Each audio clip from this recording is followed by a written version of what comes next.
From Renren Guardiario, why you should be the next FBNTM and how will you contribute to the fashion industry? So I think I should win FBNTM because lahat kami nag-exert ng effort. Pero I think ako, kaya ko nakipagsabayan din ako sa pagbibigay ng effort and pinagana ko rin yung utak ko kung paano kaya ako nakarating dito sa top 4.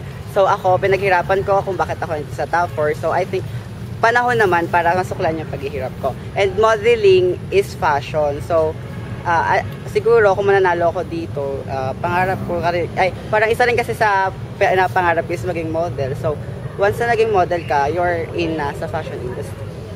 So, sinasabi mo, sarili mo yung makakontribute mo pag yes, nanalo ka? sarili. Okay. Wait. Question number 2. What is the most important question one must answer? The important question from the audience or from the... Ano yung pinakamahalagang tanong na... This question is from Rolly Lope ha. What is the most important question one must answer?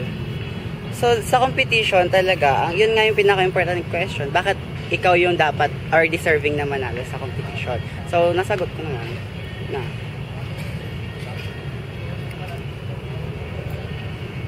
From Jonas Soliban, do you think you deserve to win Facebook Next Top Model? Why? I think yes. Andito na ako sa top 4, so paghihirapan ko pa rin to. So, pagsikapan ko manalo. I deserve, I believe. Last question from Michael Michaels.